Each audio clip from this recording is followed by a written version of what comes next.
അസ്സലാമു അലൈക്കും. ബിസ്മില്ലാഹില്ലദീ ലാ യളുറു മഅ ഇസ്മിഹി ഷൈഉൻ ഫിൽ അർളി വലാ ഫിസ്സമാഇ വഹുവസ് സമീഉൽ അലീം. ദുനിയാവിൽ ആഗ്രഹങ്ങളും ആവശ്യങ്ങളും ഇല്ലാത്തവരായിട്ട് ആരും തന്നെ ഉണ്ടാകില്ല. ഓരോരുത്തർക്കും അവർക്ക് അനുസരിച്ചിട്ടുള്ള രീതിയിലുള്ള ആവശ്യങ്ങളും ആഗ്രഹങ്ങളുമാണ്. നമുക്ക് ആവശ്യമുള്ളതൊക്കെ നമുക്ക് കിട്ടാൻ വേണ്ടിയിട്ട് ഒരുപാട് മാർഗങ്ങളുണ്ട്. ഒരുപാട് രീതിയിലുള്ള ദിക്റുകളും ദുആകളൊക്കെ ഉണ്ട്. അത്തരത്തിൽപ്പെട്ട ഒരു ദിക്റാണ് ഞാൻ ഇന്നിവിടെ പരിചയപ്പെടുത്താനായിട്ട് ഉദ്ദേശിക്കുന്നത്. വളരെ ചെറിയ ദിക്റാണിത്. നമ്മൾ ദുആ ചെയ്യുന്ന സമയങ്ങളിലൊക്കെ ഈ ഒരു ദിക്റിനെ നമ്മൾ ചൊല്ലണം. ദിക്റിനെ ഞാനിവിടെ സ്ക്രീനിൽ കാണിക്കാം. അല്ലാഹുമ്മ ഇന്നി അസ്അലുക മിൻ ഫളലിക വറഹ്മതിക ഫഇന്നഹു ലാ യംലികുഹ ഇല്ലാ അൻത. ഈ ഒരു ദിക്റിനെ നമ്മളെപ്പോൾ ദുആ ചെയ്യുകയാണെന്നുണ്ടെങ്കിലും ദുആ ചെയ്യുന്നതിൻ്റെ ആരംഭത്തിലായിട്ട് നമ്മൾ 7 തവണ ഈ ഒരു ദിക്റിനെ ചൊല്ലണം.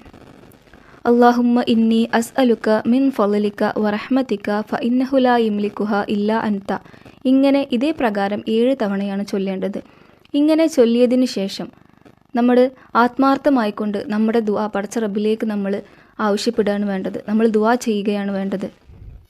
എന്നാൽ ഇൻഷാ അല്ലാഹ് തീർച്ചയായിട്ടും നമുക്ക് ആവശ്യമുള്ളത് അല്ലെങ്കിൽ നമ്മുടെ ആഗ്രഹങ്ങളൊക്കെ പടച്ച റബ്ബ് നമുക്ക് അതെല്ലാം നൽകും.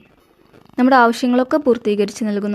എന്തൊക്കെ നമുക്ക് ആഗ്രഹങ്ങളുണ്ടോ അതൊക്കെ നമുക്ക് സാധിച്ചു തരും. പടച്ച റബ്ബിൽ വിശ്വസിച്ചുകൊണ്ട് വേണം നമ്മൾ ഈ ഒരു കാര്യം ചെയ്യാനായിട്ട്. പടച്ച റബ്ബ് എനിക്ക് നൽകും എന്നുള്ളൊരു ഉറച്ച വിശ്വാസം വേണം. അതുപോലെ തന്നെ നല്ലൊരു അന്തരീക്ഷത്തിൽ ഇരുന്നു കൊണ്ട് വേണം നമ്മൾ ദുആ ചെയ്യാനായിട്ട്.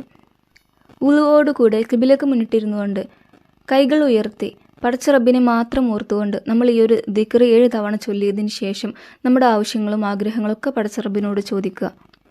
പടച്ച റബ്ബ് നമുക്ക് എല്ലാവർക്കും തൗഫീഖ് നൽകി അനുഗ്രഹിക്കട്ടെ. വീഡിയോ ഉപകാരപ്പെട്ടാൽ, നന്മ തോന്നിയാൽ മറ്റുള്ളവരിലേക്കും എത്തിക്കുക. അതുപോലെ തന്നെ ഷെയർ ചെയ്ത് സബ്സ്ക്രൈബ് ചെയ്ത്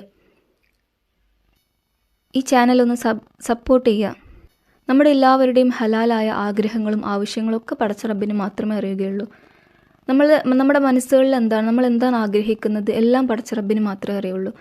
നമ്മുടെ എല്ലാവിധ ഹലാലായ ആഗ്രഹങ്ങളും ആവശ്യങ്ങളൊക്കെ പടച്ച റബ്ബ് നമുക്ക് പൂർത്തീകരിച്ച് നൽകട്ടെ. നമ്മുടെ എല്ലാവരുടെ സങ്കടങ്ങളും വിഷമങ്ങളും പ്രയാസങ്ങളും എല്ലാം മാറ്റി നമുക്ക് ഖൈറായ സമാധാനത്തോടെയുള്ള ഒരു ജീവിതം നൽകി അനുഗ്രഹിക്കട്ടെ. ഇഹലോകവും പരലോകവും വിജയിച്ചവരുടെ കൂട്ടത്തിൽ പടച്ച റബ്ബ് നമ്മയും നമ്മുടെ കുടുംബത്തെയും എല്ലാവരെയും ഉൾപ്പെടുത്തട്ടെ.